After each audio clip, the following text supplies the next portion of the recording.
Alright guys, welcome back to another video. Thought I'd start off today a little bit different angle, we'll say, with what's going on in the United States right now. There's, because of the wildfires up in Canada, like probably about half of Canada is burning, which I feel really bad for those people having to deal with that. Just one day you wake up and your whole house is on fire, and what do? I think it really can put things in perspective for you when you think about that. And what's happening is, if you don't know, all the smoke is getting put up in the atmosphere, and then jet stream winds, or the winds in general, just blowing it towards the northeastern part of the country. I kind of live in the northeastern 2/3, we'll say. I live in Cincinnati.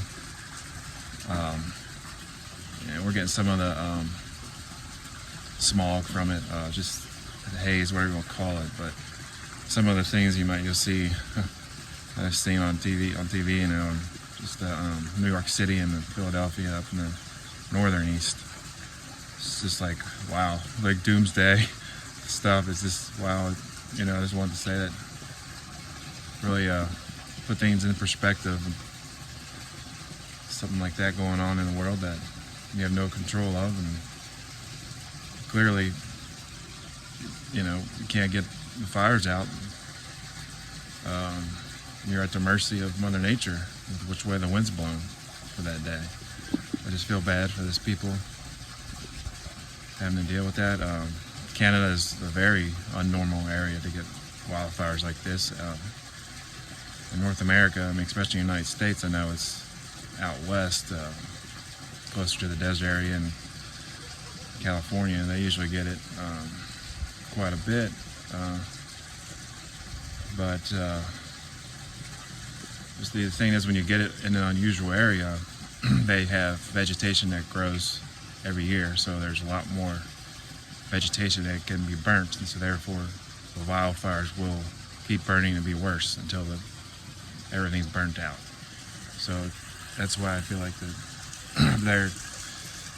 it's just been pretty bad. The crazy thing is, it's like, hasn't even been that hot, not here at least. I guess up there maybe it's been a little hotter.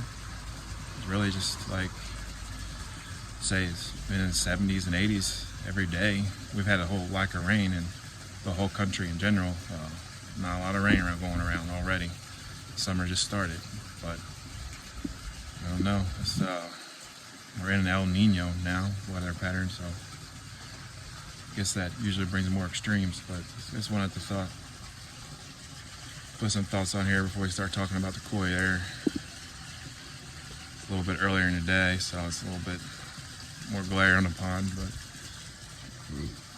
it's just something to think about. Yeah, it's kind of crazy. I never even experienced wildfire or anything like that, or it's just makes you like, man, what's going to be happening in 2 months from now when we're in the middle of summer? Or a month. I got about a month. But alright guys, let me just spin you around and talk about the koi. Alright guys, as you see here, I got my water test here, just checking out the new, what we got as far as the ammonia and the nitrite. Now that you add those extra 250 bio balls I got, and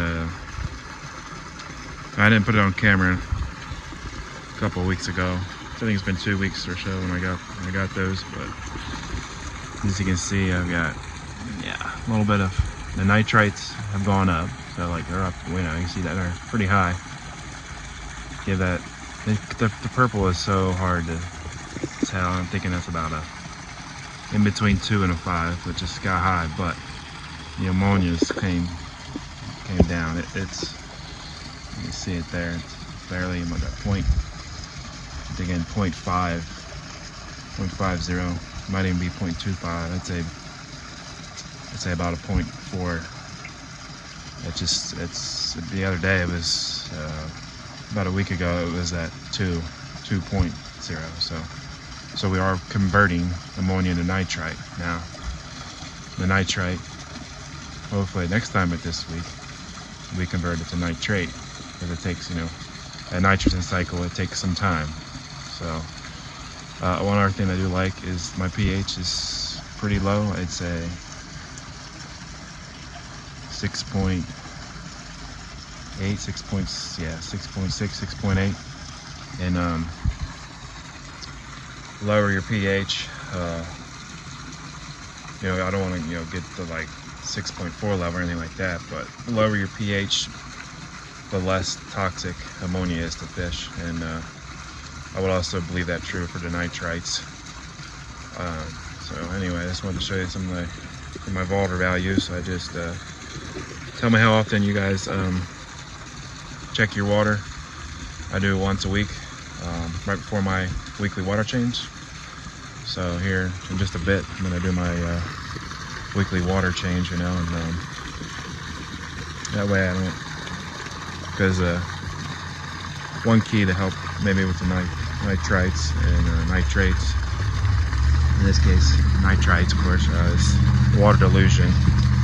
Then you dilute your water a little bit, helps a little tiny bit, but you have to do that like every day to really make a big impact, because these big monsters are constantly producing ammonia. So I like the little bit of progress the bio balls are making.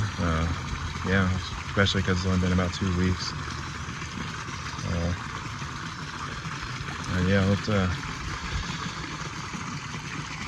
get these guys maybe some food here.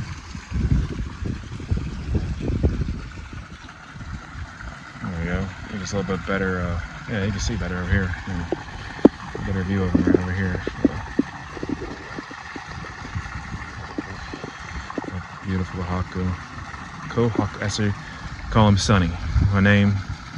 Last year he named him Sunny. That's his right here. The Kohaku's is.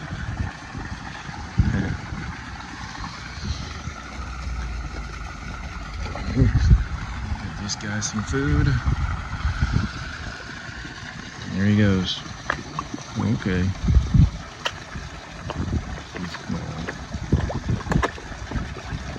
It's just the friendliest male fish I've ever seen right here. Absolute stud. He's a male, and usually the males are a little less, they can be. They eat a little crazier usually. Not this one. Look, still here for me. He's the first one up.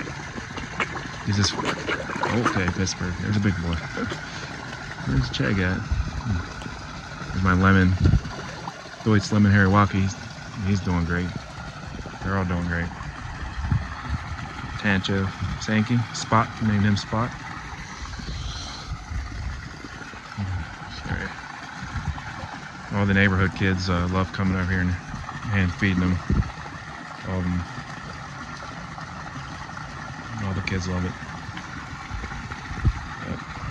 Yeah, I was thinking about some of the, I watched some of the koi YouTubers overseas in Great Britain, and I just feel bad that I was watching like Koi Fish Johnny, that pretty new, kind of about, he's probably been doing the hobby, it seems like about the same amount of time I have, and he's just had constant problems, especially now he's got a huge, really bad bacteria issue, and seems like he's gonna lose a lot of his fish, and I don't know what, maybe I'm just lucky. I've never lost one fish never had a bacteria issue, and this is my 4th year. Knock on wood. Well, those two always seem to make out, whatever you want to call it. But anyway, back to what I was saying is, I wouldn't doubt that early in the season, maybe I don't think so this year, but as far as the parasites go, I don't see a ton of flashing, especially this year we didn't. I think that putting that salt in early in the year really helped them. yeah, like I was saying, I've never lost a fish to a parasite or bacteria issue. I've only lost 4 years. Only reason I lost any fish was for them jumping out. And then immediately I started putting a net on the pond. And I will tell you, Mr. Taggles here, I think sometimes when they see something on the net, they might think it's food, but he's always jumping up at the net, trying to get some, like not always, but every once in a while I'll catch him jumping up the net. I've never really seen any other ones. I've seen him. Look at that zipper on him, it's beautiful. But yeah, guys, just a little early summer update. Everything's going smooth. Just cleaning my filters on my off day and doing my water checks. About to do the 10% water change here today, and hoping it actually gets some rain. Is the leaves, see a couple leaves on the net as they're coming off the tree because we're basically in a drought. Well, you know, like I was saying just a little bit ago, North America is like 70% of the countries and probably already in a drought, just a slight drought in summer and extreme. You know, obviously what's going on in Canada, but it's pretty crazy. Big Pittsburgh.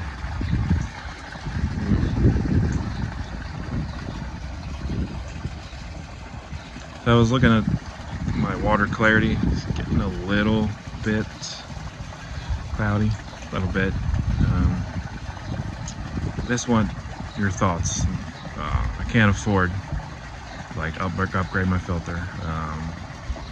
I could either do two things: get a better pump, get rid of this one because I don't think it's doing much. Use the media that's in there, of course. Go get my filter box I made last year and use that, hook that pump up to it. I'm gonna be able to use an UV because that'll go into my next question: is should I get a new UV? Upgrade my UV because I've only got 9 watts of UV, believe it, on this pond. But it's because this giant ass tree blocks all the afternoon sun, and then my house here blocks all the morning sun. So I only get like 3 hours of sunlight on this pond throughout the day, that's all. So my question is, I can live with the clarity it is now, but it hasn't even been hot yet, especially consistently. So when it gets hot, and haven't even gotten to my max feedings yet because it was literally like 49 degrees this morning. So they're still eating good 4 to 5 times a day, but once I ramp up there to like 7 times a day, you know, I'm just trying to think ahead. So what the question is, new pump, or upgrade my UV? What would be more efficient? What would be a better solution? Because I can't afford to do both, and may not even be able to afford to do either one. But I don't know.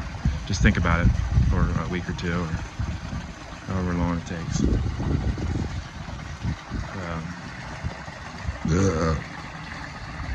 Excuse me, sorry.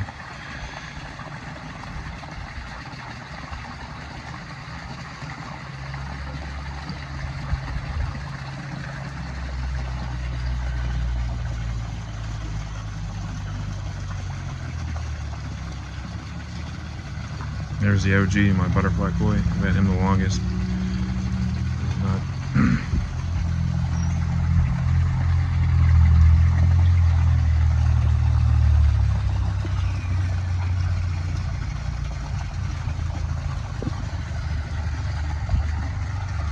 hey guys, just comment down below what you think about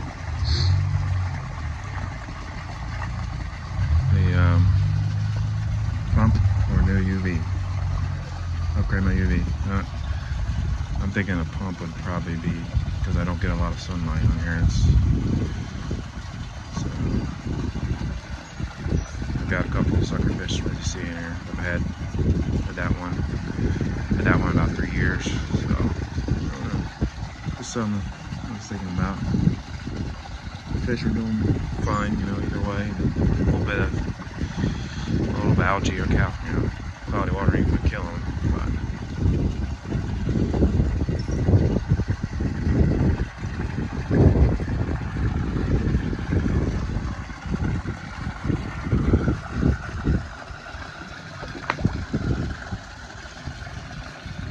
there you go, Mr. Chaggles.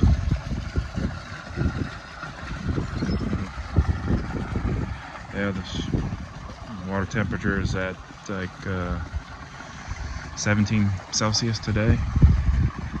It's down a little bit. It was up at 19 Celsius for a few days. So it's been good. Good water temperatures. I think we got as high as 21 about a week ago. Just there were a couple hot days there, but that was getting back down this week. The weather's been great. Just need some rain over here in the States. It really do.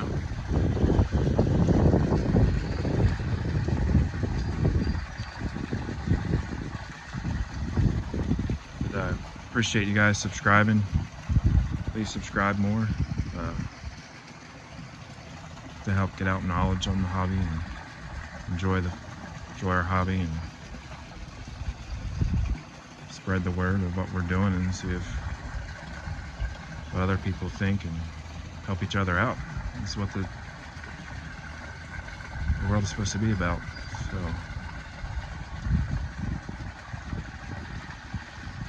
Alright guys, I'm about to wrap this video up. We'll see you on the next one. Please subscribe. Peace out.